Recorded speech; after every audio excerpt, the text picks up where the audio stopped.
Halo guys, pada video sebelumnya sudah saya jelaskan bahwa upaya hukum biasa itu ada tiga, yaitu upaya hukum banding, upaya hukum kasasi, dan upaya hukum verset. Jadi menurut Kitab Undang-Undang Hukum Acara Pidana, kasasi merupakan bentuk upaya hukum yang dapat ditempuh oleh pihak tertentu. Pihak tertentu ini bisa oleh penggugat, bisa juga oleh tergugat, atau bisa ditempuh oleh jaksa penuntut umum yang merasa tidak puas dengan putusan di pengadilan tingkat 2 atau pengadilan tinggi. Ketentuan mengenai upaya hukum kasasi ini sudah diatur di dalam pasal 1 angka 12 Kitab Undang-Undang Hukum Acara Pidana.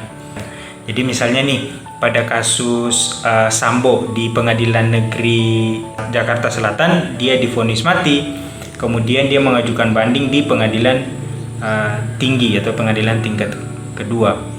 Setelah pada putusan pengadilan tingkat kedua tersebut ternyata dia tetap divonis mati dan dia merasa tidak puas, maka dia bersama kuasa hukumnya berhak untuk mengajukan kasasi, upaya hukum kasasi di pengadilan tingkat ketiga atau yang disebut dengan Mahkamah Agung. Permohonan kasasi ini tentu merupakan hak dari setiap warga negara, terkhusus mereka yang berperkara. Jangka waktu pengajuan kasasi itu adalah 14 hari setelah putusan dibacakan atau putusan diberitahukan kepada pihak-pihak yang berperkara. Kalau pada pengadilan banding atau upaya hukum banding sebelumnya itu jangka waktu pengajuannya adalah 7 hari, sementara untuk kasasi itu jangka waktunya 14 hari. Kalau misalnya lewat dari 14 hari, maka dianggap putusan pada pengadilan tinggi atau tingkat kedua itu sudah inkrah dan dianggap artinya semua pihak sudah dianggap menerima putusan tersebut. Bila pada saat pengajuan kasasi di Mahkamah Agung dan ternyata pengajuan atau permohonan kasasi itu atau upaya hukum kasasi itu diterima oleh Mahkamah Agung, maka putusan pengadilan tingkat kedua itu dibatalkan atau tidak mempunyai daya eksekusi. Ya, jadi contoh, ketika Sambo mengajukan kasasi dan ternyata pengadilan atau di Mahkamah Agung menerima permohonan kasasinya, maka putusan pengadilan tentang hukuman mati itu tidak berlaku. Alasan pengajuan upaya hukum kasasi adalah biasanya hakim itu dianggap tidak berwenang atau melampaui batas wewenang di pengadilan. Ya, hakim juga manusia biasa yang bisa saja melakukan suatu kesalahan yang mungkin karena keegoisan atau keteledoran yang kemudian membuat dia bersikap melampaui kewenangannya sebagaimana diatur dalam undang-undang. Alasan lain mengajukan kasasi biasanya juga hakim salah menerapkan hukum atau melanggar hukum yang berlaku. Ya, jangan menganggap bahwa semua hakim itu punya kapasitas intelektual yang baik atau pengetahuan hukum yang luas, karena ada saja hakim-hakim yang tidak mempunyai kemampuan intelektual yang mumpuni lalu seenaknya menerapkan atau melanggar aturan hukum yang ditetapkan. Jadi alasan-alasan itulah yang kemudian membuat pemerintah membuat sistem peradilan di mana para pihak yang merasa tidak puas dengan putusan di pengadilan tingkat kedua berhak untuk mengajukan kasasi demi terpenuhinya hak-hak mereka sebagaimana diatur dalam undang-undang ataupun demi terpenuhinya rasa keadilan. Itu menyangkut upaya hukum kasasi. Terkait dengan upaya hukum verset, verset ini sendiri merupakan bahasa Belanda yang artinya perlawanan. berbicara mengenai verset, maka pasti kita akan berbicara mengenai verstek. Verstek ini sebenarnya merupakan putusan yang dijatuhkan apabila tergugat tidak hadir atau tidak juga mewakilkan kepada kuasanya untuk menghadap di pengadilan meskipun dia sudah dipanggil secara patuh.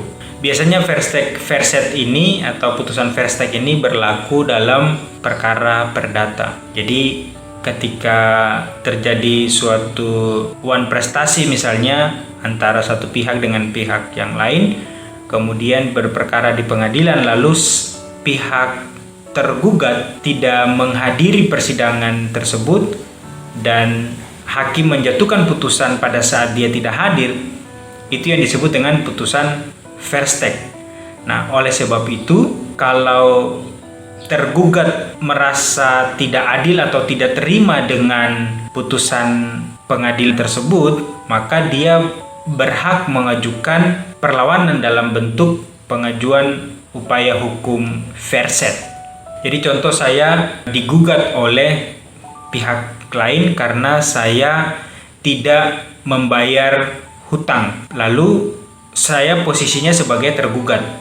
Pihak penggugat waktu persidangan di pengadilan saya tidak hadir, lalu dijatuhi putusan. Pada saat saya tidak hadir itu disebut sebagai putusan verstek.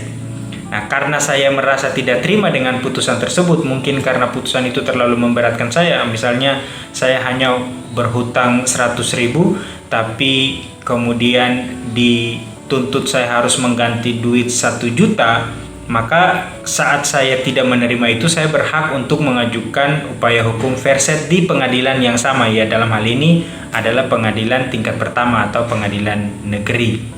Tapi menurut ketentuan hukum, kalau saya mengajukan verset, maka pada saat itu dipastikan bahwa pihak yang menggugat saya tidak mengajukan banding. Jadi misalnya penggugat itu merasa bahwa putusan hakim tidak terlalu berat, maka dia langsung mengajukan banding. Nah, ketika dia sudah mengajukan banding, maka saya sebagai tergugat tidak diperbolehkan mengajukan upaya hukum verset di pengadilan negeri tersebut. Yang bisa saya tempuh adalah saya mengajukan upaya hukum banding di pengadilan kedua atau pengadilan tinggi. Jadi verset ini bisa ditempuh dalam jangka waktu 7 hari setelah putusan diberitahukan. Jadi kalau misalnya pada hari ini diputuskan atau saya diberitahukan tentang putusan verstek tadi, maka saya mempunyai waktu 7 hari ke depan untuk segera melakukan upaya hukum verset. Kalau lewat dari itu, maka saya tidak bisa melakukan upaya hukum verset, tapi melakukan upaya hukum banding di pengadilan tinggi. Dasar hukum dari upaya hukum verset ini diatur di dalam pasal 129 HIR dan pasal 153 RBG. HIR dan RBG ini sendiri merupakan istilah dari bahasa Belanda yang artinya hukum acara perdata yang berlaku di Jawa dan Madura atau di luar Jawa dan Madura. Selain HIR dan RBG, mengenai upaya hukum verset ini juga diatur di dalam Surat Edaran Mahkamah Agung nomor 9 tahun 1964 tentang putusan verstek. Oke guys, cukup di sini dulu. Sampai ketemu di video selanjutnya. Salam melek hukum.